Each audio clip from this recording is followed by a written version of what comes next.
आज की क्लास में हम देखिए कक्षा 9 का पाठ नंबर 7 प्रत्याभिज्ञानम जो कि अपना कंप्लीट हो चुका था। आज हम उसका अभ्यास कार्य के बारे में विस्तार से चर्चा करेंगे। अब देखिए आप अपनी बुक ओपन करोगे, अभ्यास कार्य निकालोगे। फर्स्ट नंबर का प्रश्न देखिए, एक पदेन उत्तरम लिखित।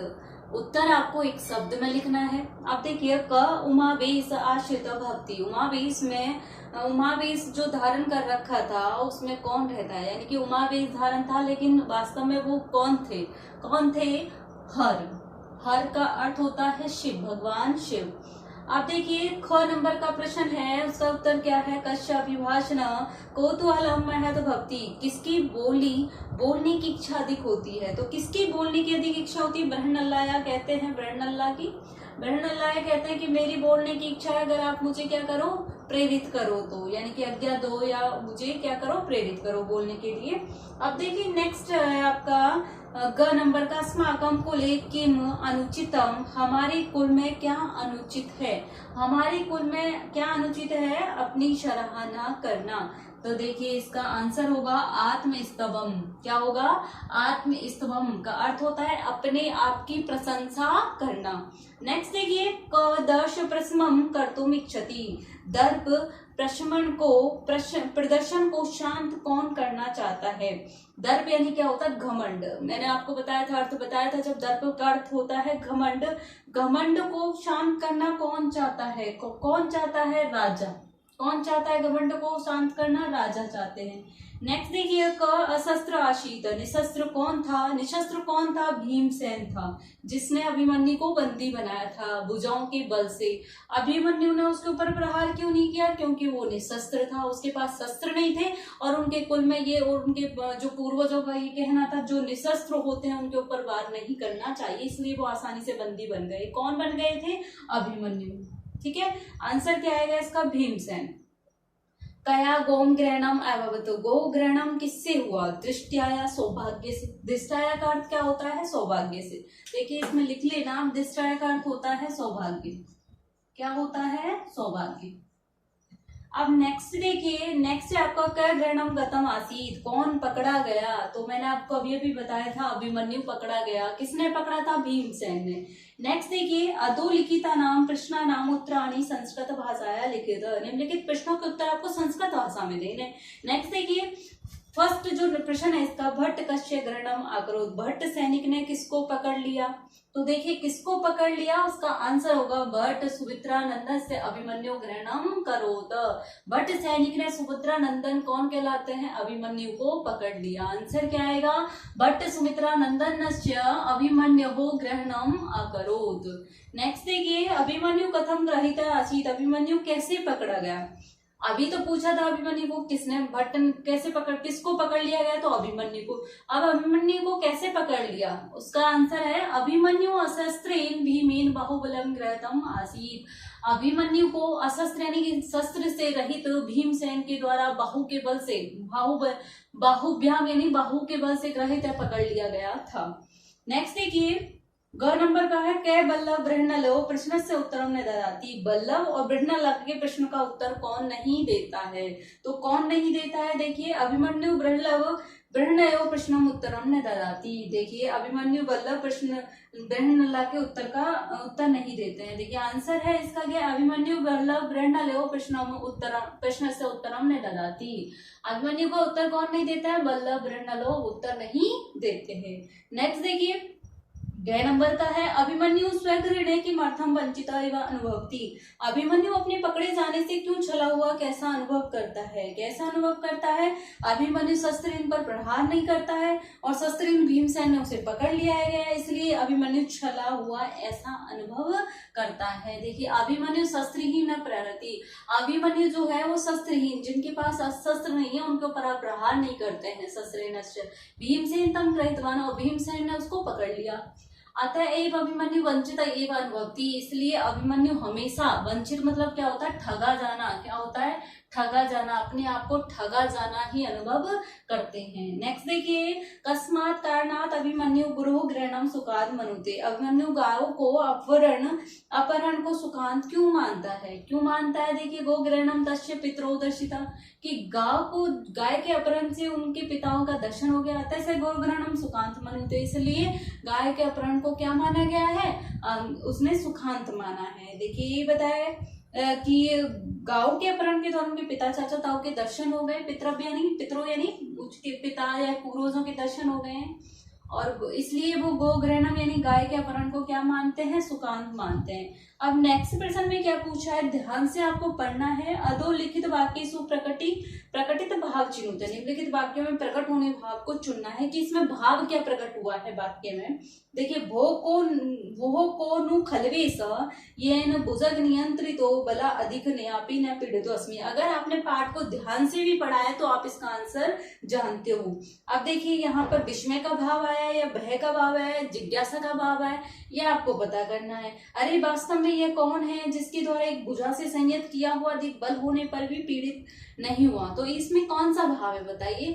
तो देखिए, यहाँ पर अरे लग गया, भो कहाँ लगता है, आश्चर्य, जहां पर आश्चर्य होता है, तो यहाँ पर क्या आएगा, विस्मय का भाव है। क्या है यहाँ पर, विस्मय का भाव प्रकट हुआ है, फर्स्ट में विस्मय का भाव लिखोगे।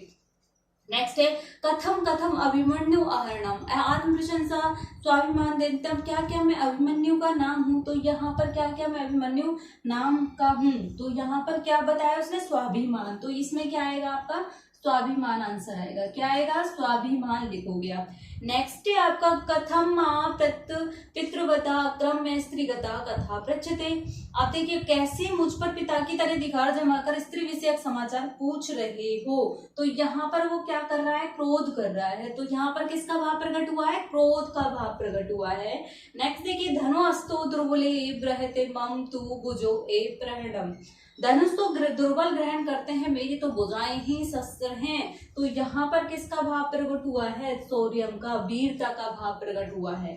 नेक्स्ट देखिए, बाहु आतम भीम बाहु में एव निश्चति, वो कहता है दो भुजाओं से उतारा था भीम, दो भुजाओं से मुझे ही ले जाओगे, तो यहाँ पर किसका आया है भाव, आत्मविश्वास का, किसका भाव प्रकट हुआ है, आत्मविश्वास का।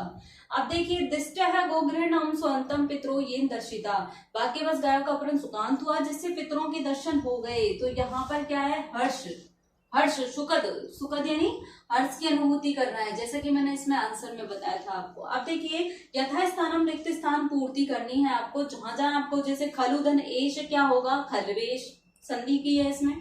अब देखिए, यहाँ पर जो संधि की है, विभात्युम आवेशम, तो यहाँ पर आपको इसका संधि विच्छेद करना है। अब देखिए, यहाँ पर जो सेकंड आया है, सॉरी ख देखिए पहले, बल के साथ आएगा अधिकेन, तो क्या बनेगा, बलाधिकेन अपि, देखिए बलाधिकेन अपि, बल धन अधिक वे क्या आएगा, अधिकेन, तो यहाँ पर ए है और ए है, दोनों मिलकर दीर्घ हो जाएगा, तो क्या आ जाएगा, बलाधिकेन अपि। नेक्स्ट देखिए, विभाति, अब यहाँ पर ई की जगह ई ये आदेश हो रहा है, तो यहाँ पर आपका आंसर आएगा, देखिए इसमें ख में आएगा, तीसरा है ना, इसमें आएगा उमावेशम। नेक्स्ट में क्या आएगा, उमावेशम, फिल इन द ब्लैंक्स भर लेना आप। देखिए, फोर्थ है बाचाल, इसमें आपकी यन संधि होगी, क्योंकि यहाँ पर ई के स्थान पर यह आया है, ई उ ऋषि के स्थान पर यह वाला आदेश होता है, यन संधि आती है, तो यहाँ पर यह आया, तो इसको मिलाएंगे, तो अब क्या संयुक्त करने पर क्या बनेगा, विभात्युमावेशम। नेक्स्ट देखिए, त्वमेव धन एनम, तो यहाँ पर त्वनेनम बनेगा, क्या बनेगा, त्वमेवम, यहाँ पे संधि पूछी है। नेक्स्ट देखिए, रुष्यति धन एश, तो यहाँ पर क्या बनेगा आपका, रुष्यते शेव बना दिया। अब देखिए, त्वमेव धन एनम, ये इसका कर दिया हमने, यथा धन इति यातविति, क्या बनेगा, यातविति, यथा धन इति यातविति। अब धनंजया, इसमें बनेगा धनंजयति, क्या बनेगा, धनंजयति। अब देखिए, इसको आप बाचाल हेतु धन, यहाँ पर बाचाल हेतु कर दिया है। नेक्स्ट देखिए, नेक्स्ट है आपका अधोलिखितानि वचनानि कम कम, एक और कर लेना, यातविति। देखिए, यहाँ पर जो यातु धन इति आया है उसको हम बनाएंगे यातविति, उसको कर लेना आप, और ये आपका है 6 नंबर का। ठीक है, इसको आप करेक्शन कर लेना। उसमें अधोलिखितानि वचनानि के कम प्रति, जैसे कि पिछली एक्सरसाइज में पूछा है, इसमें जो वाक्य हैं किसने और किसके प्रति गए हैं। अब देखिए, कथम इदानीम सावज्ञमेव मां हस्यते, तो अभिमन्यु ने किसके प्रति गए हैं, बृहन्नलाम के प्रति गए हैं। नेक्स्ट देखिए, अस्ते स्त्रीणि विदित्यताम, यहाँ अभिमन्यु ने कहे हैं, किसके प्रति गए हैं, भीमसेनम के प्रति गए हैं। पूज्यतस्य क्रियताम, पूज्य यहाँ उत्तर ने गए हैं, राजनम के प्रति गए हैं। ये एक्सरसाइज जो है आप 5th नंबर की खुद भी कर सकते हो अगर आपने पाठ ध्यान से पढ़ा है। पुत्र को अपम मध्यम नाम है, भीमसेन ने गए हैं, अभिमन्यु से गए हैं। शांत पापम धनुष तो दुर्बले एव ग्रहते, भीमसेन ने गए हैं, अभिमन्यु से गए हैं। अब देखिए 6 नंबर का प्रश्न है आपका, इसमें अधोलिखितानि स्थूलानि सर्वनाम पदानाम कस्मै प्रयुक्त है। यहाँ पर सर्वनाम पद किसके लिए प्रयुक्त किए गए हैं। एनम जो आया है आपका, आप नोट करते जाइए, अभिमन्यु के लिए। इसके लिए आया है इसमें एनम, अभिमन्यु के लिए। किमर्थम तेन पदातिनानि गृहीति, ये किसके लिए आया है, भीमसेन के लिए। तो क्या लिखोगे, भीमसेनेन, तृतीय विभक्ति लगाओगे। माम अभिवादेसी, तो इसमें क्या आएगा आपका, राजानम, क्या आएगा, राजानम। नेक्स्ट है ध, मम की जगह आपका आएगा भीमसेनस्य तु भुजौ एव प्रहरणम। अब देखिए, अपूर्वेप्ते हर्षो बुरुहिकेन वंचित विस्मिता, तो यहाँ पर ते की जगह आएगा आपका भट्टस्य। नोट करते चलिए आप। अब देखिए यहाँ पर क्या है, श्लोका नाम अपूर्ण अन्वय अधोदत्त पाठ आधारित रिक्त स्थान पूर्यत, यहाँ पर रिक्त स्थान को आपको फिल करना है। अब देखिए इसमें आप रिक्त स्थान फिल कीजिए। फर्स्ट में आएगा आपका जनार्दन, फर्स्ट का सेकंड में आएगा युद्ध पराजय, जनार्दनम युद्ध पराजय। नेक्स्ट है जो ख है, इसमें आएगा बाहुना कर्म। ठीक है, ग है, इसमें आएगा भवता और उक्ता। ठीक है, घ में आपका आएगा क्रियताम और भीम। नेक्स्ट है आपका आ, निम्नलिखित में से आपको उपसर्ग बताने हैं। अवतारित में कौन सा उपसर्ग होगा, अब उपसर्ग होगा। विभाति में कौन सा उपसर्ग होगा, वी उपसर्ग होगा। अभिभाष्य में कौन सा उपसर्ग होगा, अभी उपसर्ग होगा। उद्भूता में कौन सा उपसर्ग होगा, उद उपसर्ग होगा। तिरस्कृत में कौन सा उपसर्ग होगा, होता ही नहीं है तिरस्कृत, उसको क्रॉस कर लेना। प्रहरंती में कौन सा उपसर्ग होगा, प्र उपसर्ग होगा। उपसर्पतु में कौन सा उपसर्ग होगा, उप उपसर्ग होगा। परिरक्षिता में कौन सा उपसर्ग होगा, परि उपसर्ग होगा। प्रणमति में कौन सा उपसर्ग होगा, प्र उपसर्ग होगा। इसको आप अब आप पूरा जो पाठ है इसका पूरा अभ्यास कार्य अपनी कॉपी में करोगे और साथ के साथ याद भी करोगे। अगर कोई प्रॉब्लम होती है तो आप मुझे उसे डाउट क्लास में पूछोगे इससे संबंधित। ठीक है मेरे बच्चों, थैंक यू।